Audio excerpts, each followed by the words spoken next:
नमस्कार, मैं हूं आपके साथ शिखा ठाकुर। हमारे खास प्रोग्राम क्या कहते हैं नरेंद्र मोदी में आज आपको सुनवाएंगे पीएम मोदी का वो ऐतिहासिक भाषण जो उन्होंने 1 नवंबर 2013 को पुणे में दिया। मोदी जी ने अपने भाषण में कहा कि कांग्रेस के लोग आए दिन मुझ पर कीचड़ उछालते हैं। कोई दिन ऐसा नहीं है जब उन्होंने मुझ पर कोई जुल्म ना किए हों, अत्याचार ना किए हों, लेकिन आज मैं जिंदा हूं और आपके सामने खड़ा हूं तो ईश्वर की कृपा है और जनता जनार्दन का आशीर्वाद। एक प्रकार से देश के पास सभी सरकारों के मॉडल उपलब्ध हैं। अगर कम्युनिस्ट की सरकार बनती है तो क्या होता है, कांग्रेस के हाथ में शासन जाता है तो क्या होता है, क्षेत्रीय दलों के हाथ में सरकार बनती है तो क्या होता है। सब प्रकार के मॉडल इस देश ने देख लिए हैं। मैं देश के पॉलिटिकल पंडितों से आह्वान करता हूं, देश के आर्थिक मानकों का अभ्यास करने वाले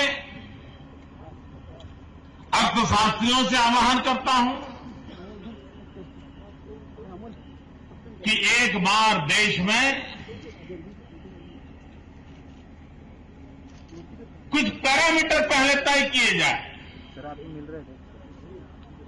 10 हो, 25 हो, 30 हो, 35 हो, उन पैरामीटर्स में किस राज्य की किस दल की सरकार ने क्या किया, उसके परिणाम क्या आए, जनता की आशा आकांक्षाओं की पूर्ति में वे काम आए कि नहीं आए। अगर इसका तुलनात्मक अभ्यास होगा तो मित्रों, इस देश की जनता के मन में कभी भी ये सवाल नहीं रहेगा कि भारतीय जनता पार्टी को विजयी बनाना चाहिए या नहीं बनाना चाहिए। ये सवाल कभी रहेगा। जब जब जहां जहां भाजपा को सेवा करने का मौका मिला है, भाजपा ने बहुत तेज गति से स्थिति को सुधारने में अपना योगदान दिया है। जहां जहां भारतीय जनता पार्टी को सेवा करने का अवसर मिला है, जन आकांक्षाओं की पूर्ति करने का प्रयास उन सरकारों ने किया है। इस देश में एक बार मोरारजी भाई देसाई प्रधानमंत्री थे, एक बार अटल बिहारी वाजपेयी जी प्रधानमंत्री थे। मोरारजी भाई की सरकार में भी भारतीय जनसंघ कहो, भारतीय जनता पार्टी कहो, हम प्रमुख हिस्सेदार थे। और ये देश गवाह है कि हिंदुस्तान के शासन के इतिहास में यही दो सरकारों का कालखंड ऐसा है जिसमें महंगाई नियंत्रित रखी गई थी, महंगाई बढ़ने नहीं दी गई थी।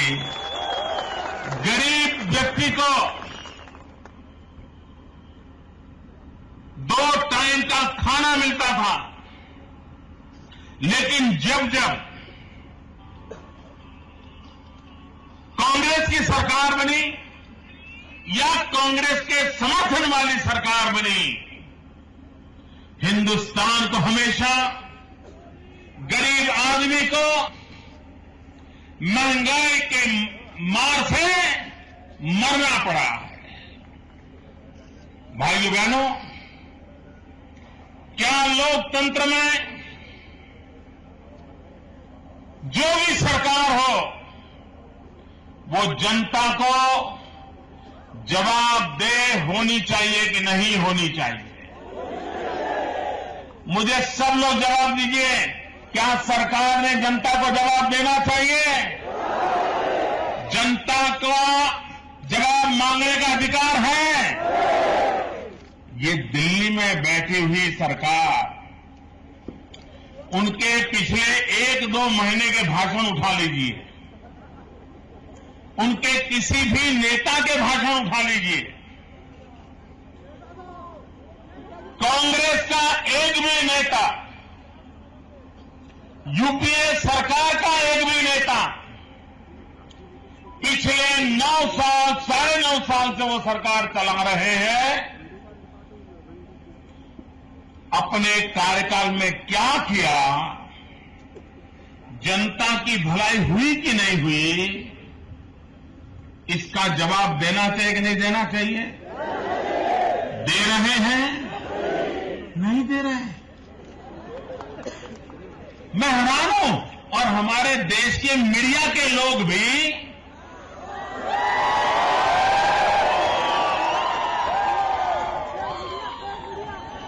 उन तक पहुंच नहीं पाते हैं,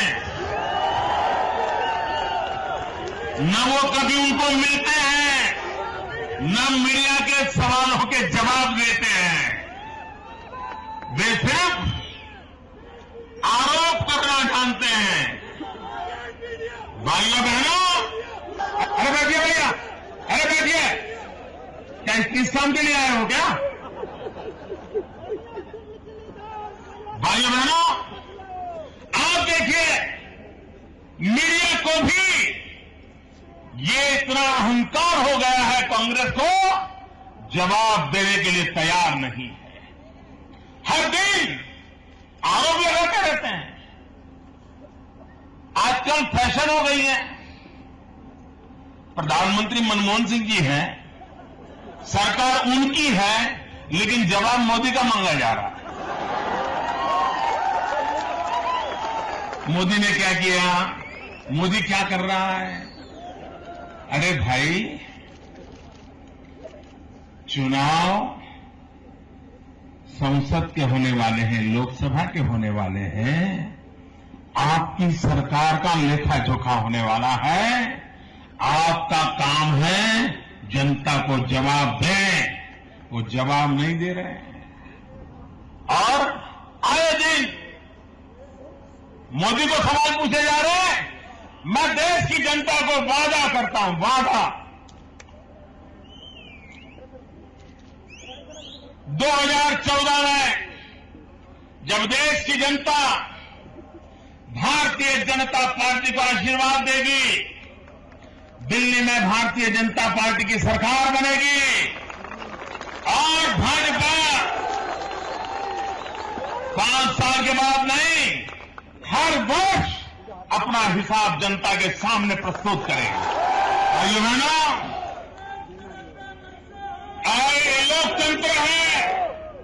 लोकतंत्र में दिल्ली में शासक नहीं, दिल्ली में सेवक बैठना चाहिए। ये लोकतंत्र है। दिल्ली में कोई नाथ नहीं हो सकता, दिल्ली में सारे दास होने चाहिए और जनता जनार्दन के दास होने चाहिए।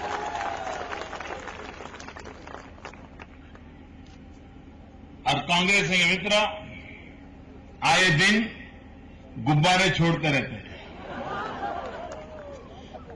गुजरात जवाब दे, गुजरात जवाब दे।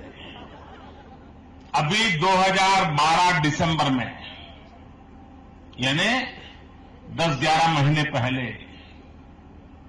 गुजरात विधानसभा के चुनाव हुए और जो गंध कांग्रेस के मित्र आज फैला रहे हैं, वो गंध 5 साल तक गुजरात में वो फैलाते रहते थे। भारी मात्रा में रुपये लगाते थे। एक से चढ़ करके एक नेता, उसने 10 गाली दी तो दूसरा आकर के 15 देता था। एक ने 4 झूठ फैलाए तो बड़ा आकर के 6 झूठ फैलाता था। 5 साल तक यही कारोबार किया। लेकिन गुजरात की जनता भाजपा सरकार के काम को देखती थी, जानती थी, समझती थी और इसलिए कांग्रेस के मित्रों का एक भी झूठ उनको प्रभावित नहीं कर सका। हमने जनता को एक एक सवाल का जवाब दिया। जनता के हर गिले शिकवे को हमने एड्रेस किया और उसका नतीजा ये आया, तीसरी बार 2/3 बहुमत के साथ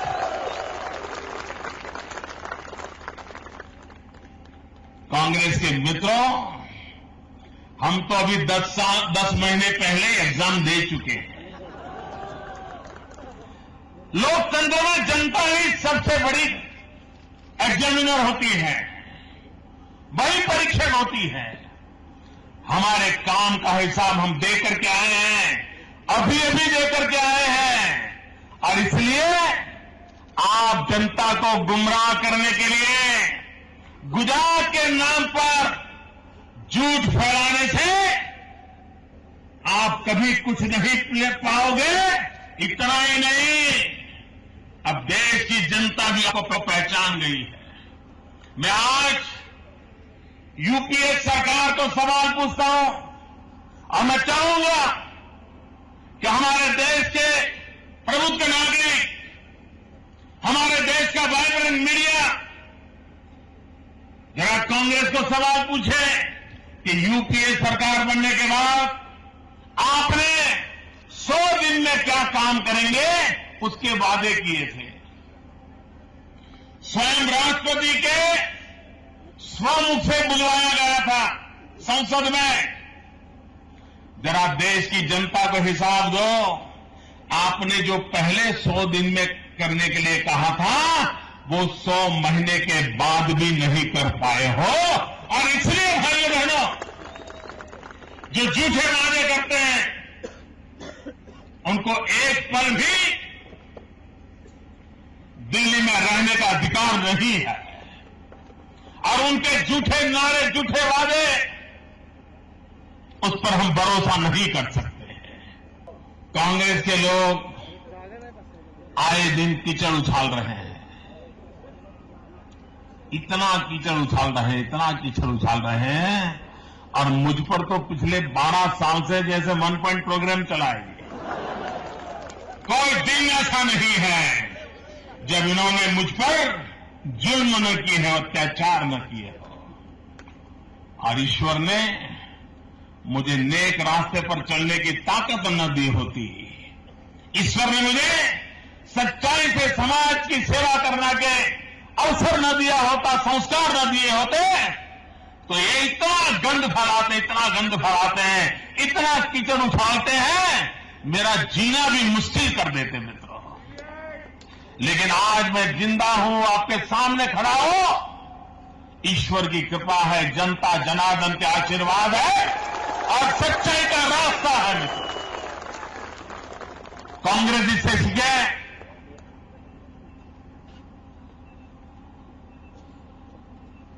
बहुत कोशिश की उन्होंने, मोदी को कोर्ट कचहरी में फंसाने की कोशिश की, आए दिन हर नई चीज कर रहे हैं।